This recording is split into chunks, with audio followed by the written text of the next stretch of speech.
welcome to my channel. My name is Lily Page and I am going to be sharing about my whole life, basically.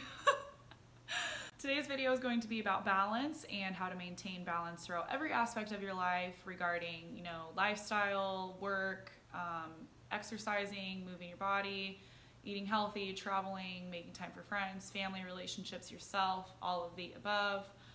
My dad always jokes with me that I'm the type of person that burns the candle at both ends until I physically cannot anymore, because I will do it until I make myself sick, because I just want to do everything at once and do all of it and never say no. I have major FOMO all the time, so that's been something that I've been actively working on for basically my entire life. I've finally found a pretty good balance for the most part, so I just thought that I would share some of the things that I do to try to make sure that I'm living life to the fullest, but still being happy and focusing on myself.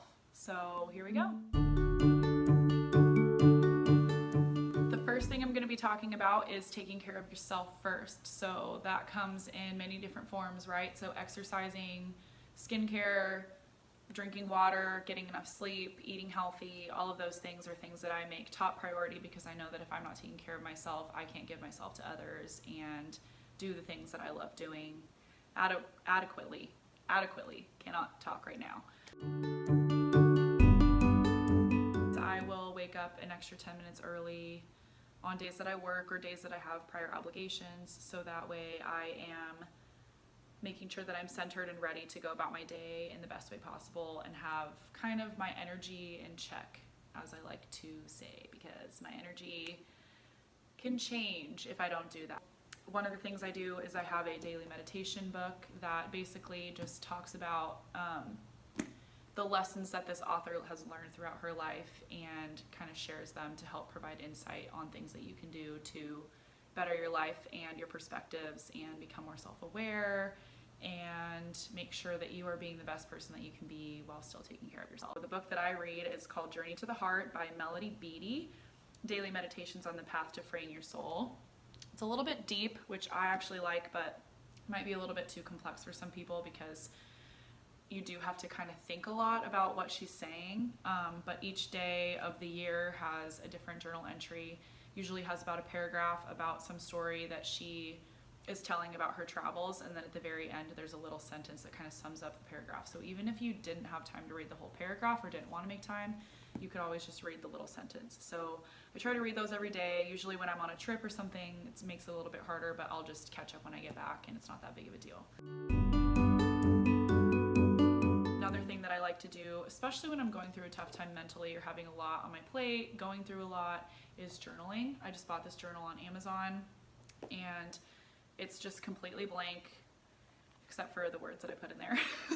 But every day I try to write, every day that I journal, I guess, I try to write something that I'm grateful for. Usually it's about at least 3 things, and it ends up being about 10 because I just start thinking about all the things that I'm grateful for in my life. Sometimes it's as simple as the sun shining. Sometimes there's a little more complex things that I write about. But that just kind of gets me getting off to a grateful start in the morning, and thinking about how lucky I am to even be alive right now, And then another thing that I do is write a couple daily affirmations. One of the main ones that I try to prioritize is the affirmation of I don't chase, I attract.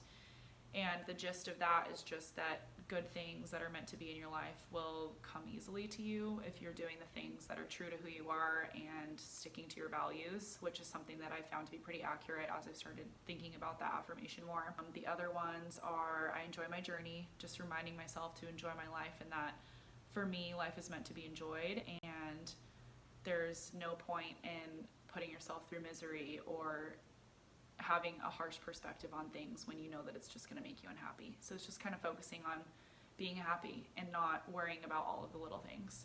And then the last one is I am where my feet are. I actually have a post-it note on my mirror in my room that says be where your feet are, because I tend to get my mind going and not be living in the moment. So just seeing that affirmation and writing that down every morning reminds me to just stay grounded and be present and enjoy every moment as it comes. Those are 2 things that I like to do in my journal every day, and then the rest just kind of falls together, whether I'm writing about the meditation that I read that morning, writing about, what's on my mind that morning, or sometimes I just leave it as simple as that and don't include anything else if I don't really feel like writing anything. It's just a way to get my thoughts out and kind of process things on my own. So that's one of the things that I do for myself every day to try to prioritize that. And then of course I like to move my body and find ways to move it that I actually enjoy, because if you're trying to work on your fitness goals and prioritizing your health, if you're doing stuff that's not fun for you, you're not going to want to do it. So you have to find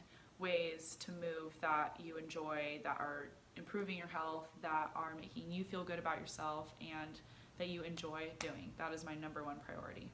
As far as eating healthy goes, that is another way that I like to take care of myself, and that is something that has been an absolute train wreck of a road for me. I used to eat super unhealthy when I was younger, and then when I started taking nutrition classes in college for my general classes, I started learning more about how to eat healthy, and then I went super on the path of being a fitness guru and not taking care of my body outside of pretending that I was, in a way. I was trying to eat super healthy, and then because I was stressed about school and in a bad mental health space, I would binge eat every night, ice cream, pizza, you name it, just binge eat, and then the next day start over and beat myself up for eating that kind of food. So that's something that I can delve more into in the future, because I do feel like body image issues are a huge thing, especially for women, and it's something that I still struggle with, but I'm trying to find a balance of eating healthy in moderation, eating things that make me feel good, but also if I want some ice cream, eat the damn ice cream, because it's ice cream, why the hell not? That's kind of how I prioritize myself, and then we'll get into how I prioritize everything else. So there's a lot of different ways that I try to maintain balance outside of taking care of myself, and it kind of changes as my life changes, right? So the last month or so I've been super busy with my best friend's bachelorette party, a family reunion, and this weekend I'm going to be busy with my best friend's wedding, so that is kind of taking away some of my time from being able to spend with friends and kind of prioritizing that aspect, as well as some of my own self-care time. But it's just kind of one of those things where you just have to ride the roller coaster and ride it through, and know that pretty soon you're going to be able to have time to make for all of those things too. So one of the things that I've learned is, for me, especially when I get into a relationship, I tend to prioritize that relationship over time with myself and time with my friends, and I don't prioritize kind of balancing all of that. So one of the things that I plan on doing in the future is prioritizing, obviously, the time for myself, setting aside a night or two a week where I can spend with friends, and then setting aside a night or two a week where I can spend with my significant other. Having a little bit of time for both is a super great way to do that. And then of course the travel part for me is super important, because I just feel like there's so much of the world to be seen, and I don't want to waste my time on this planet not exploring all of the beauty that it has to offer. So for me, including those people in those travel experiences is super fun, and it's a great way to spend time with them, get the quality time, get your outside time, get those adventures in. And it's actually kind of empowering when you take those trips on your own as well. That's something that I plan to do in the future. So I kind of did a brief overview of those things, just to kind of give a little insight as to how my mind works when I'm trying to balance all of them. The main thing is just to listen to your body and listen to yourself. If you feel worn out, it's okay to cancel plans. It's okay to take a few extra days to yourself if you feel like you're just spreading yourself thin. And it's okay to tell someone, I really don't feel like spending time with you right now, in a nice way, I guess. Because some people are just draining, and as you discover more about yourself, you might find yourself wanting to spend less time with those people, and that is totally okay. You have the right to make those decisions for yourself and to prioritize your wants and your needs above all else. I also believe that everyone has a season in your life, and some people's seasons last your whole life, and some of them only last a short time, and each person comes into your life for you to learn something about yourself, whether that's helping you grow, causing you pain so that you can grow in that way, or just being a person who's by your side to have fun with you and help you through life and walk through it all with you and be there for you. There's all sorts of different roles that someone can play in your life, and I think it's super important to evaluate those and determine how important that person is to you in order for you to spend time with you, because your time is very valuable, especially if you're a busy person and you have goals and really respect your own time. So making sure that you're spending time with people and doing things that are important to you, that make you happy, I think is the number one thing. This video kind of took a serious turn, but I just feel like it's super important to balance your life and make sure that you're living it as fully as you can, because you only get one, you know, YOLO, like we say. And I just feel like recently I've really come into myself and learned how to be self-aware and check in with myself when I feel that I'm starting to get worn down, and just having that balance has drastically helped my mental health, and I have not honestly been in this good of a place in a really long time, if ever. So that concludes this video. It's kind of a short one to start with.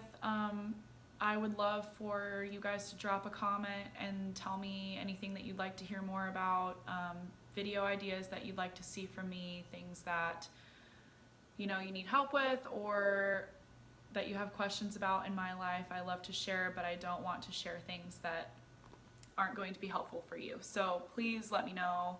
I'm gonna link my Instagram so that you can go over there and DM me if you have something that's a little bit more private that you want to talk to me about. I'm always open for advice. And of course, if you like this video, please like and subscribe so that you get updated when I post new videos. I'm gonna be trying to post them every single week. So thank you for tuning in. Thank you for the support, and I'm so excited to keep moving forward.